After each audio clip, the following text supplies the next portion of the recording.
Hi, my name is Kevin Thomas, W1DED. Today I'm speaking with Juliana Almeida, Papa United 5, Juliet Delta Alpha. Juliana is in Brazil. She is in high school. She's been licensed since she was 8 years old. I know she's into contesting, and I know that she's spoken at a number of ham conventions. So I'm very interested in connecting with her today and learning more about her experience as a young ham radio operator. Juliana, welcome to the show. Thank you, Kevin. So let's start with where you are. I know you're in Brazil, but give us a little geography lesson. Where in Brazil are you? Okay, I'm in south of Brazil in the state of Santa Catarina, and I live in Florianópolis. That it's not really a big city. It's an island, actually, a very pretty one. So yeah, the climate here is pretty good. It isn't too hot in summer or too cold in winter. It's actually perfect. So Sounds beautiful. And did I get it right that you're in high school? yes. And you've been licensed since you're 8 years old? Yeah, I got that information wrong for you. I'm sorry. I was licensed when I was 10. It was in the pandemic. So I'm so sorry that I got that wrong for you. No worries at all, but I'm glad that I at least read it correctly. So you were 10 years old when you're first licensed. Tell me about that process. What got you interested in ham radio, and why did you get licensed so young? Well, my father always showed me about the ham radio world. He always told me about how he could talk to many people and how it was very interesting, this competition feeling that you can win something from your own work. And then I was, okay, let me try it out. I want to see how it works. Then he showed me how the whole process of becoming a ham radio operated work. So I was very interested and I want to be a ham radio operator. I wanted to be one. So I said, okay, how do I do this? Then he presented me that I had to do a test, that I had to read some stuff, some books, and a huge text like this. And then I was like, okay, I'm going to learn the alphabet. I'm going to read this and I'm going to pass. So my father helped me study. And when the test came, I did it online due to the pandemic. I did it. I think I got 8.9 from what I remember. I think it's a good score. And before, I just was learning through my sister's call. It was Papa United 5 Bravo India Alpha. That's how I got into the world of ham radio. And then I got my own call, Papa United 5 Juliet Delta Alpha. That was basically my journey. So your dad is ham radio operator. Your sister's Yes, ham my radio whole family. The whole family. That's fantastic. So I certainly understand that you were in a ham radio family and that was your exposure. What was it that intrigued you other than that, though? Why, with all of the things that a young person could do, why ham radio? Competition really is what attracted me the most. I was fascinated about so many people competing at the same time and the chance of me being the winner. Because as a person, in my personality, I love competition. I'm a very competitive person. So when this opportunity came for me to compete with more than 1,000 people and to win, I was fascinated. I thought it was something awesome. That's the thing that attracted me the most. Besides that, I also liked that I could practice more my English because at the time I was still learning and everything. So it helped me a lot. And also that I could talk to somebody from all the way across the world anytime that I wanted. That also fascinated me a lot. Juliana, that was a great answer, and I love the competitive part of it. So you're a contester. Yes. And you come from a family of ham radio operators. Are they also contesters? Well, my mom isn't too much. My father is so competitive. Oh my God. But he's amazing. And my brother and my sister, they are also quite competitive. But my mom isn't too much. So if there are 3 competitive contesters in your family, how do you share the station when there's a contest on? Well, we usually make a team. So we take times. Okay, from the beginning 2 hours, my sister will compete, and then she'll change with my brother, and then I'll come, and then my father, and then it goes and goes and goes and goes. When we are all tired, me and my siblings, my father comes because he's already used to spending a lot of time awake. Because at night, I need my sleep. I am an angry person if I don't sleep. My siblings too. So he usually takes over most of the time. And we have 2 stations here at my house and another one in a mountain. We call it Serra da Boa Vista. Up there, there's a huge station too. And so if me and my brother, we want to operate the same contest, but we don't want to take times, I operate from here and he operates from there. And there is a great signal. So it's a win-win, basically. That's how it works. So I'm presuming the mountaintop location can be operated remotely? Yes. So when you're operating as a family, multi-operator, what call sign would we expect to hear your family using? Well, there is this call that what I remember, we use sometimes, but from what I remember, it was Zulu X-Ray 5 Japan. I think we use it sometimes. There was yes, I think that is the one. I think that is the one that we use. I presume your dad is the team leader. Do you find him to be definitely a good instructor and a good leader? Definitely. That's my father. What are the things that you've learned from him about contesting? That is a quote that my father always tells me when I'm troubled about something. He tells me, with focus and determination, you can win anything in life. Through these contests, he taught me that. And I use this as my own motto. So that's the biggest lesson that he has ever taught me. And I will value that for the rest of my life. So through these contests, he showed me that I can do anything on my own if I believe in it. That if I want this so bad and if I fight for it, I will get it. So that's an amazing lesson that changed me in person. Plus a wonderful life lesson that you're learning via ham radio and your dad.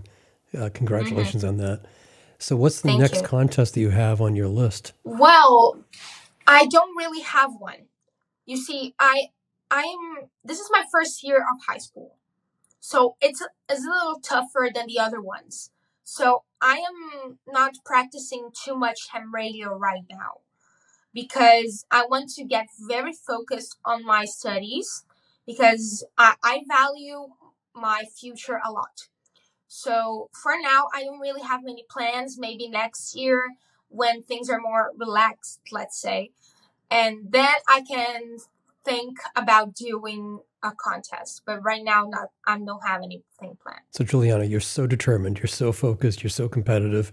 Do you know now what you'd like to do when you go to university and get a profession? Yes, I want to be a doctor. It has always been my dream. I've never thought of anything else. My father is also a doctor. I see myself in him, and I want to be as a great doctor like him. So maybe in the next interview, you could be interviewed by my wife. She also has a podcast. She's a physician. Really? Her father's a physician. She has 9 other siblings, and out of the 9, 5 of them are physicians or married to physicians. So I understand via her what it's like to grow up in that kind of a family. And I know that she would wish you all the best. So that's fantastic. I want to switch gears a bit to youth in ham radio. I mean, you've given a lot of good reasons why you're involved with ham radio, your family and the competitiveness. What do you think it's going to take for the ham radio community to get more young people involved in the hobby? Okay. I don't know if you know, but that was what my presentation was about in the US. Well, I think that these 2 things that I've said before, competition, the language, and that you can talk to many people are very attractive. I also think that another part of competition is important because in my example, I have my entire family is ham radio. So I can compete between my siblings. I think that is so important because winning from your siblings is something very important for a brother or for a sister. It's really important. Besides that, I also think that it can help people come through some challenges. For example, if you're shy, when you can make a friendship through ham radio, you don't necessarily need to see the person. You can make some kind of meeting afterwards, but when you talk for the first time with this person, you don't see her. And that is very important because it will help the person talk to somebody and then come through this shyness problem. It will help this person. Let me think of something else. If the person is like, this person doesn't know much things about the world, like, this person thinks that I think that Brazil is the only important thing I need to know about the world. I don't think I need to know anything else about the world.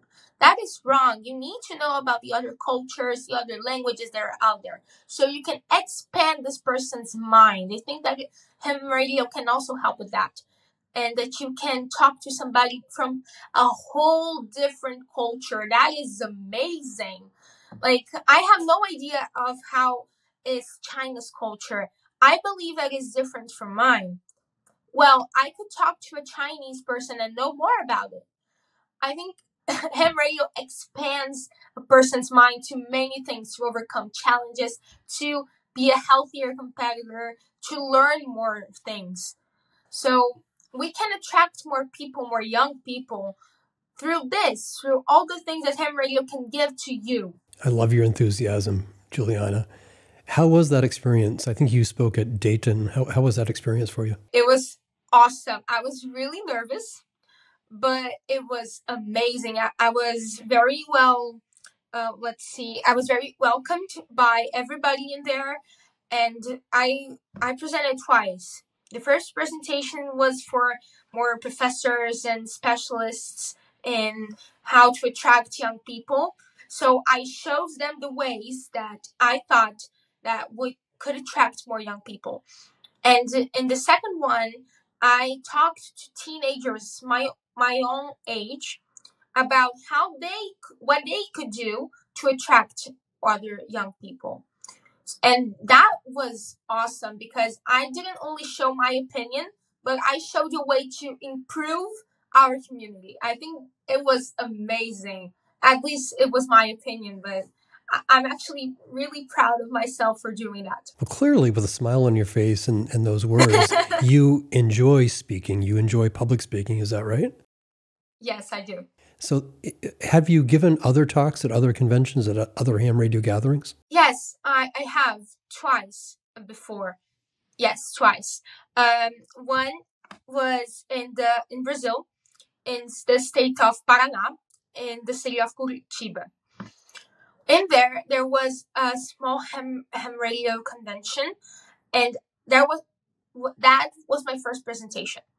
I talked about the same topic but differently. I said some things differently, not too much, just the same objective: the challenges that ham radio can overcome, basically. Then I went to Bahia. It's a state in Brazil, and the city of Salvador. Another ham radio convention, a little bit bigger, and I also presented about the same thing. So I got a little bit more used to the topic and more concentrated on my objective, on what I had to say.